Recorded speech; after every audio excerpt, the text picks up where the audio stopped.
Hello guys, welcome back to my channel. So this is breaking news. As of today being the 12th June of 2026, it is reported that over 720 former bandits were reinstated into the community. 720 guys. Do you know what you will count to count up to 720?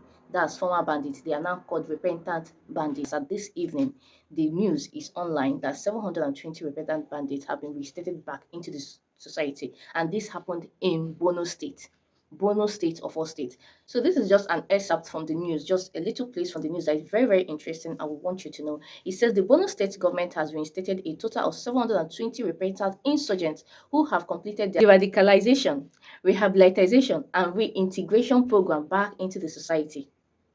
Here. The latest badge, described as low risk and minor client, is part of a badge 9. This is the 9th badge that have been reinstated into the society under the state rehabilitation initiative and was sworn in using the Holy Quran before being released to return to their respective communities across the state. You know, the painful part is that this thing is happening in Borno State. Borno State is like the headquarter of insecurity in Nigeria. Like there is no kind of abduction, buying, or any name it that has not happened in Borno State. Borno State is like, if you are going to Borno State, you just know that you have given up your life to be abducted. That's how bad Borno State is. But it's so sad to know that this kind of thing is happening in Borno State. Here, after reading this news, I went online to search and asked Google to tell me, like, list me the insecurities that have happened in Borno State just this year. We are in the 6th month of this year. I asked Google to list me the insecurities so that I will know if I'm not getting this right or something. Number 1 is military base attack that cost over 2 soldiers' life and left others injured. Number 2 is Maiduguri mosque bombing. Mosque bombing in Maiduguri, like mosque was bombed in Maiduguri in same state. At least 23 were killed and 108 injured. Another one is Sabongari construction site attack. At least 25 civilians lost their life in this same Borno state. And their government see it as a right thing to do. After the soldiers, Nigerian soldiers must have suffered to capture some of these bandits, arrest them. What would they do? They will open a camp for them, rehabilitation camp, train them, and now they're saying they are swearing by the Holy Quran that they are not going to go back into banditry again. This is so sad. Seriously, this is so sad. I mean, what's now the point? What's now the point of sending our soldiers to these places? There's no point, because if you catch the same criminal that you've been chasing for all these years, criminal that if you did not catch him, if he first of all catch you, he will buy you. How many of our soldiers has lost their life in this search for ending of insecurity in Nigeria? Every week, almost like every week, we are getting reports, and these reports are underreported. Like these cases, they are underreported. It's not like it's everyone. It's the ones that make it online. That's the one we hear. There are cases that we do not even hear of. Yet, when they suffer to get these people, what the government will do is to give them rehab. How many of these victims of captivity have gone to rehab? We have been saying it. What about those that manage to escape these bandits or manage to return after their ransom has been paid? There's no sort of rehab for them. Yet the bandits themselves, they deserve rehab. They will train them with people's money, with government's money, with taxpayers' money. They will use it to train bandits that have been terrorizing people all their lives, then have the guts to reinstate them back into the society. That's God. I can't even begin to explain how painful this is. I fear for the people of Borno State, seriously. In fact, all the states in Nigeria, I fear for them, because we all know what this means. Back to square zero. It's not even square one. Back to square zero. Now, I want to show you people one video. For people that have been saying that P2B is a weak man and there is no way he's going to handle the insecurity of Nigeria because he passed Tinubu, there is no way that P2B that is talking, there's no way he's going to handle it. I want you to pay attention to this military man that served during the time of P2B. Like he was a soldier during the time that P2B was also a governor. I want you to hear him and hear what he has to say concerning P2B way of tackling insecurity. Then after that video, you're also going to hear from P2B himself on how he sees insecurity in the country. Take a look at this video. I am Major General John Enenche, retired.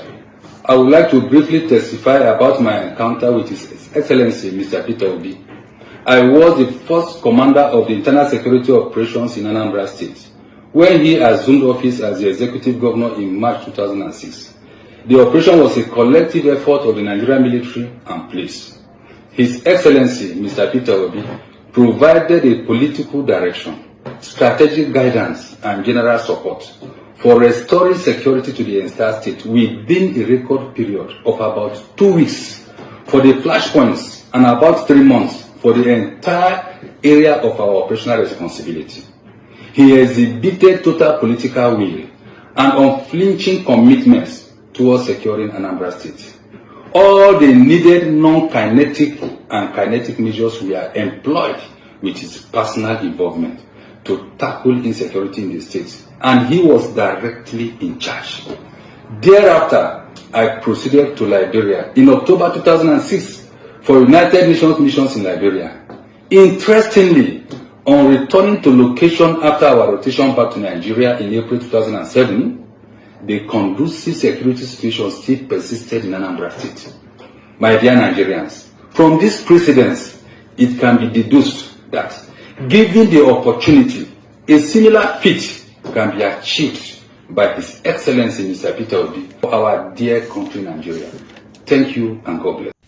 Kidnappers kidnap people in this time and age, take them to the bush, stay there with 1 month, feeding them, phoning their family to come and bring money. Often a time, if the person is sick, they even allow somebody doctor to come and treat the person and go back, but the police don't know where they are.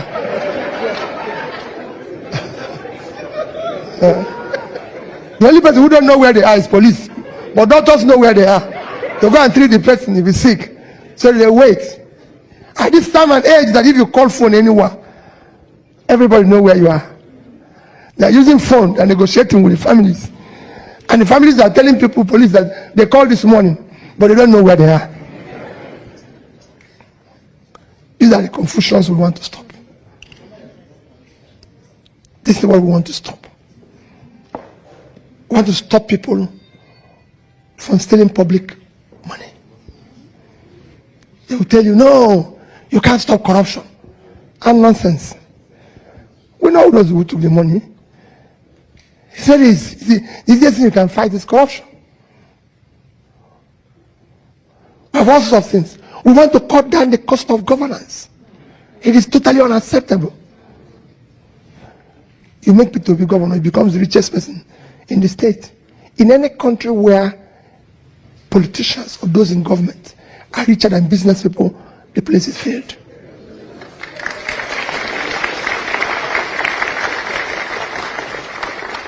You celebrated doctor.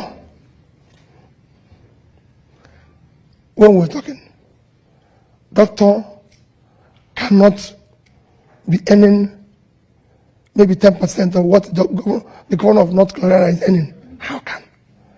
And he's still practicing.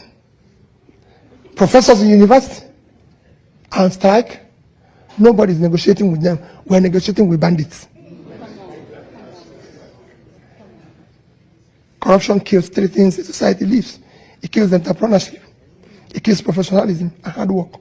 You're negotiating with bandits, but you can't sit down with university professors and you want them to continue to do research and be able to find solutions to what is happening in society. Why don't I become a bandit and negotiate with government?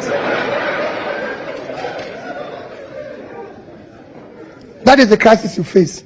So, my dear people, with you, we can solve this. We're in a church today. With everything Pastor has told us, God will not solve it. It's God of the whole world. So those, even said it in Bible, those who don't have, who don't want, even the little they have, will be taken away from them and give it to those who are serious. Because it's not going to be looking for where there's no light, where there's no this, where there's no, is there no. With all of this, it is very, very obvious that I've been saying it. If the government wants to end insecurity in the country like today, just give them like 48 hours. It is done. Because there is no way you will tell me Justice Clark. I don't know if you guys remember Justice Clark that said something about the military that they find offensive. It did not take them 48 hours to track that man, arrest him, and detain him. The rest, you all know the rest of the story. What about the guy that made the caricature with Tinubu's voice? The guy that made the AI voice note that sounds like Tinubu, saying that he's not going to help Nigeria in the case of insecurity. That boy was tracked less than a week, and he is still in detention. That's to tell you that all these things, because all of these things that is going on is still happening in Nigeria. All these people, they are still in the bush, bush of where? Bush in this country. All these people, do you know what it means to abduct over 100 people, over 100 pupils, even to carry 16, you know, that small bus, to carry like 16 passengers across from one state to other. There is no way you will not pass checkpoints. Now imagine transporting over 100 people from one state to the other, from one bush to the other. What are you trying to tell me? Are we fools? You're trying to tell me that they don't actually know where they are? Please, please. That is not true. Now that you have listened to P2B and what he sees insecurity and how he feels like insecurity should be treated in the country, I want you to now pay attention to what our own president has to say concerning the insecurity in Nigeria. That's going to be the last video of the last clip that I'm going to attach to this video. So as you're watching, if this is your first time of coming across my channel, please do well to subscribe, okay? Also, if you have anything to say concerning this video, anything at all, suggestion, opinion, comment, just make your comment in the comment section respectfully. I'll see you in my next video. Bye. Issue of insecurity, that is the law. That's obedience of law. Nowhere in the holy teaching that you should engage in banditry. Nowhere that you should kill another human being. The sacrifice we are talking about, even in the beginning of life, where we take this from, a child was replaced with animal. And that is what the value of life is all about.